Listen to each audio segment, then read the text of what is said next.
out of all of the builds that I've tried so far, this is the filthiest, the most powerful, the most broken. I mean, just take a look at what's going on screen right now. You can quite literally stun lock the hell out of everything, every single boss in this game. You're going to be able to kill them with this.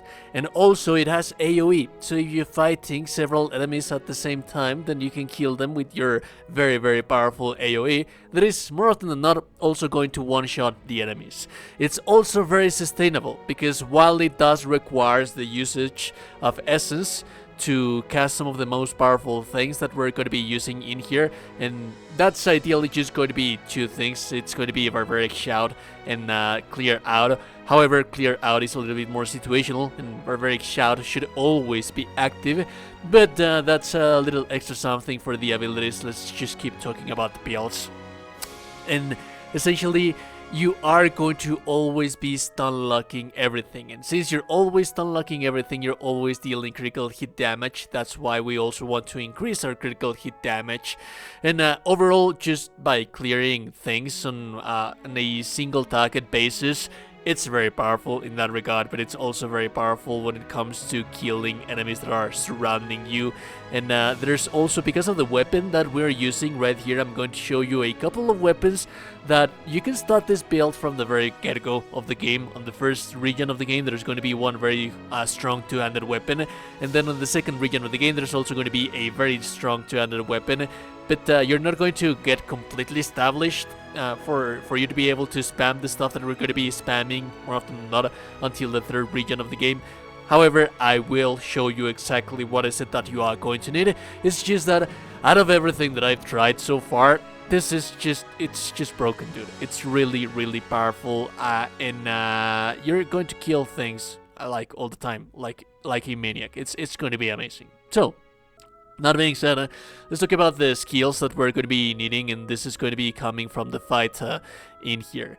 The main things that you want to take ASAP as you level up, you are of course going to need to take some levels into certain little things before you can unlock another certain little things. I'd say that charge is very powerful, and as a matter of fact we are using this for mobility whenever we need to use this, but the most important thing early on for you to take is going to be the Armored Grace, because this is going to decrease the penalty for medium and heavy armor when it comes to stamina by 15, 25, and then 30. 30 is not going to be that huge of a boost, but it's still going to be amazing.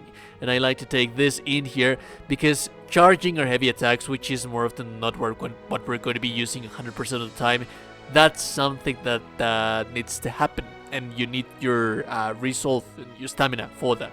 So the next two focus in here are going to be Brawn, which is going to increase your damage with two-handed melee weapons by 50% at the final upgrade, and then the Devastating Criticals, which are going to, your criticals are going to deal much more damage. The third one is not really that important because it's just going to be 10% opposite to the 30 and the 20% that you get from the previous one, but it's still 60% critical hits more damage that you're going to have in here. Now, once you already have these things right here, your next focus is going to be the Barbaric Shout. I cannot stress enough how powerful this thing is. As a matter of fact, if you see me stun locking stuff throughout the rendition of the gameplay sections that I have for you, it's because of this bad boy right in here.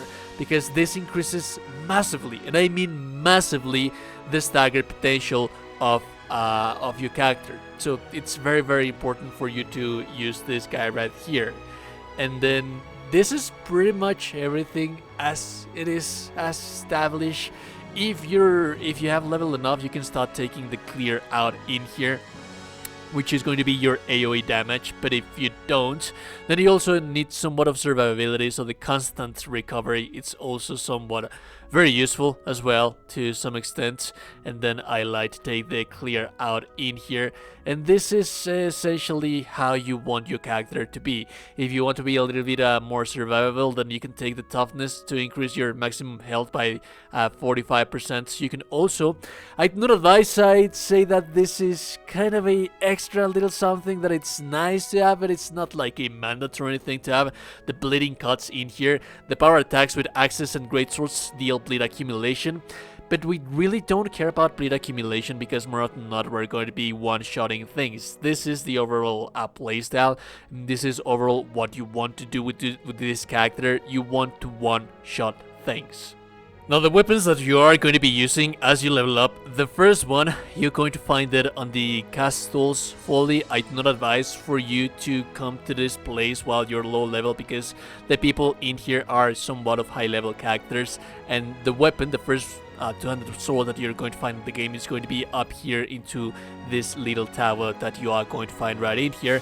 It does require for you to do a little bit of platforming, but let me show you the actual one that you're going to be using throughout the rendition of the whole playthrough. So we're going to start here at the Sand Sea Oasis. There is a fast travel point. You can basically run all the way. Once you get to the third area of the game, you can run all the way through here if you so desire to. It's not needed, but it's kind of nice. And then you're going to look for this big huge rock that you're going to find in here. As a matter of fact, there is going to be a bounty in here. The location is going to be filled with Zorips, and there is a little bit of a platforming that you do need to do in here. Just jump all across this little gap in here, and there's also, it is going to be somewhat hidden. As a matter of fact, I did play quite some time without actually having this weapon in my arsenal because I just came in here and I killed the dude that I found in here, and yeah, that was a real bummer because it is somewhat to some extent hidden. Like the enemies that you're going to find in here, you're going to kill them and then you're going to think that you're done. Well, you're not actually. You're going to run all the way through here. You go up this little path in here, and then the sword is going to be laying plainly on open sight just right here. So it's very, very missable. This is the main weapon that we're going to be using throughout the entirety of the playthrough. So what is it that this weapon does? Why is it so amazing, and why is it better than the rest of the great swords that we have in the game, at least for this particular specific build that we have in here? This build that I am showcasing for you is based on power attacks, and basically the soul of alliteration that this thing has is that a power attack heals restore 15% of your maximum essence. That is very much in our interest to have because we're using the Barbaric Shout and we're using Obliterate as well. They require essence and we don't have that many means to restore our essence that much.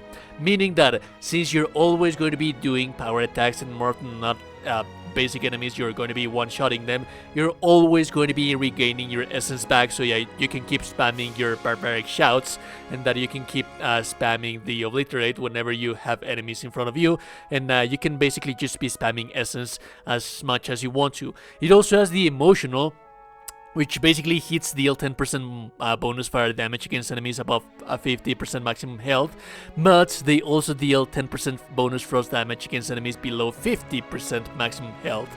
So regardless of the enemy having 50 plus or 50 less into the percentage of their health bar, you're always going to be dealing either frost or fire damage, which is a nice extra little something. But what we really want this weapon for is for the kills that restore 15% of your maximum essence with power attacks. Now, for the armor, I'm not using like anything specifically. I'm just using the Faith and Conviction. This is something that you get until the very end of the game, like until the final areas of the game. And it slowly regenerates your essence, and also you and your companions receive plus 4% damage reduction. But if you like just use a Manji plate armor, that's just going to be more than enough. You just want to have the damage reduction. The essence is just a little extra something because this is not as good as the essence that I'm gaining back from killing enemies. So that's something to have in mind. What it is, a very, very important part of this build, and then also you're not going to get this until the later stages of the game. You can use whichever boots that you would want to use throughout the rendition of the playthrough, and also remember that link in the description. I am going to have a link to every single item that I'm using right in here so that you can go get it for yourself, but you don't necessarily need to be using anything that I'm using right in here. This is just to complement what you already have, but what I already showcased you with the abilities and stuff like that, that's going to be more than enough for your build to be established. I think that the Berserker boots have an amazing synergy with this build because the great swords use a whole bunch of stamina, and you're always going to be without stamina. You're going to be killing things fast, but your stamina recovery is going to be S. So if you have a plus 100% stamina regeneration rate, that's actually kind of amazing. And then also I have the Threadborne Gloves in here that gives you plus 5% power attack damage. That's just more stat, but also it's going to give you plus 2 might. And this is what I can't stress enough with the rest of my build videos. I think that regardless of what you have when it comes to actual things for extra little intricacies, when it comes to the extra little bonus that you have for passive bonus on your gear, my advice and what I like to use and what I like to do is I like to have stuff that is going to give you stats. Like quite literally just stats. Stats that you are going to need, like this one that gives me Constitution, or for example Rangas Clarity that gives me Intellect and Perception. I am a warrior and I'm still using Intellect because I'm using Essence for me to be able to cast things. I want to be able to cast my Obliterate, I want to be able to cast my Barbaric Shouts, and essentially just take things that are going to give you stats. Because when it comes to stats, these are the guys that are going to give you the most in returns when it comes to percentages values. And as you can see right here, I have several stats from several sources. Like you were able to see, I have might from my gloves, perception and intellect from my accessories. I also have perception from my relics that I have at camp, so that's very important for you to have as well. I'm using the whale relic, but essentially you want to have your might on 10, which is going to be 25% more damage, and then the next focus is going to be perception on 10 because that is going to increase your critical hit chance by 25%, and then the intellect, that's going to be 10 because that's going to be your maximum essence, and the final points I like to spend them into resolve because this can increase the maximum amount of time that I can attack before actually having to take a rest. But this can also be interchange between dexterity because dexterity is more DPS because of the speed that the character is going to have. But ideally, this is how I like to have this character: 10 into might, 10 into perception, 10 into intellect, and 10 into resolve, having to prioritize the might and perception first, and then you can have the intellect and resolve, which both of these guys are just extra little consequential little somethings that are not going to be that amazing. So if you can raise your might and perception to 10, that's going to be all the better. And remember that having these points in here, it's going to not only going to help you with your gameplay combat effectiveness, it's also going to help you with contextual conversations. And that is essentially the gist of everything with this character. So essentially what you're going to be doing most of the time, as soon as you start the fights, you're going to start with your Barbaric Shout. Your Barbaric Shout is going to make sure that you're always stunning everyone. Remember that whenever you stun anyone and you deal damage to them, it's a guaranteed critical hit. That is why we are focusing ourselves on dealing as much critical hit damage as possible, as well with our skill tree. And then if you feel that enemies are surrounding you, that's when you're going to be using Obliterate. You shouldn't really actually spam the Obliterate because it spends too much stamina, and as a matter of fact, sometimes it spends too much essence, and sometimes, as a matter of fact, sometimes it's going to kill things, and more often than not, it is going to one-shot everything that you have around you, and you have to be careful with that, because remember that we want to actually be killing things with our power strikes. The Barbaric Shouts should also be using with leniency, yes, of course, but you should also have in mind whenever that you feel that it's in your best interest to use it. Because if you feel that you're running out of essence and you're still abusing the Barbaric Shout, you're going to be killing things because of the stagger attacks, and sometimes you just want to one-shot things with basic attacks. So manage all of that, and then also you can be using your charge to close the gap in between the enemies that you have in front of you, so that's for mobility. But yeah, those are the 3 skills that you're going to be using, and this is a monster. Like, this guy hits like a truck. Out of all of the builds that I have tried so far, I haven't found any build that deals more damage, that has more stun potential, that deals more CC, like that you can stun lock quite literally every boss that you find in the game. It just trivializes the game, because as you're able to see right here, I am repeating this clip in here because it's hilarious.